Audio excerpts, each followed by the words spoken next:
গেরুয়া শিবিরের সঙ্গে পাল্লা দিয়ে রামনবমী পালনে সামিল তৃণমূল। রাম বিজেপির একার নয়, তো মুখ্যমন্ত্রীর। তাহলে কি রামের দখল নিয়ে আগামী দিনে পাক খাবে বাংলার রাজনীতি, উঠছে প্রশ্ন। উত্তর থেকে দক্ষিণ রামনবমীর দিন রাজ্য জুড়ে শক্তি দেখালো বিজেপি সংঘ পরিবার।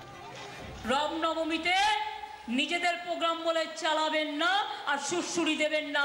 হাজার হাজার বছর ধরে অনেক ধর্মীয় সংগঠন রামনবমীর মিছিল করে, কোনো সম্পর্ক নেই বিজেপির সাথে। পার্টি পতাকা লাগাচ্ছে, একটা ওম লাগিয়ে দিয়ে চলে যাচ্ছে। ওম কি তোমার জমিদারি নাকি, না তোমার পার্টির সিম্বল? ওম তো আমরা সবাই বলি। উত্তর হাওড়ায় রামনবমীর মিছিলে পা মেলালেন স্থানীয় তৃণমূল বিধায়ক লক্ষ্মীরতন শুক্লা।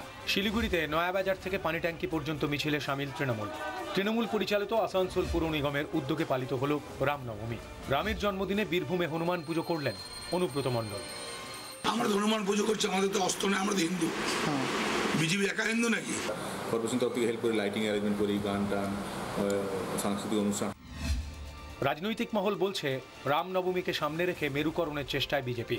পাল্টা রাজ্যের সংখ্যাগরিষ্ঠ জনসমাজকে বার্তা দিতে রামের জন্মদিন পালনে নেমে পড়েছে তৃণমূল। সোশ্যাল মিডিয়ায় তৃণমূলের রামনবমী পালনকে তীব্র কটাক্ষ করেছেন কেন্দ্রীয় মন্ত্রী বাবুল সুপ্রিয়। তবে বিজেপির রামনবমী পালন যে মোটেই অরাজনৈতিক নয় তা দলের রাজ্য সভাপতির কথাতেই পরিষ্কার। এখানে রামদাদার হারামজাদাদের লড়াই হচ্ছে। বলেছেন কে রামের দিকে আছে, কে রামের দিকে নাই, এটা পরীক্ষা হয়ে যাবে। তৃণমূল বিজেপির মতো রাম জন্মদিবস পালনে সামিল হয়নি কংগ্রেস, সিপিএম। তবে গেরুয়া শিবিরের মিছিলের দিকে দিনভর নজর ছিল দু দলের। কর্মী সমর্থকদের সংখ্যায় রাজ্যে চতুর্থ স্থানে থেকেও রামনবমীর দিন ভিড় জোগাড়ে রীতিমতো সফল গেরুয়া শিবির।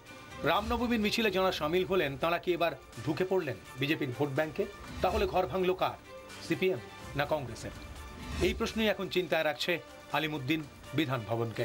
আবার এটা বাস্তবে কোনোভাবেই সত্য নয় যে বামপন্থী লোকেরা চলে যাচ্ছে।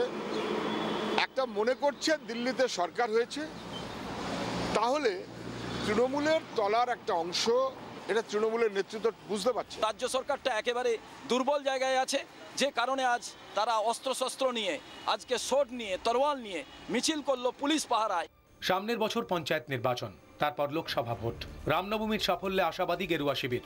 পাল্টা কৌশল তৈরির চেষ্টায় বাকি তিন দল। আর রাজনৈতিক বিশেষজ্ঞদের নজর আগামী দিনে বাংলার রাজনীতিতে কতটা প্রাসঙ্গিক হয়ে ওঠেন শ্রীরাম। ব্যুরো রিপোর্ট, 24 ঘন্টা।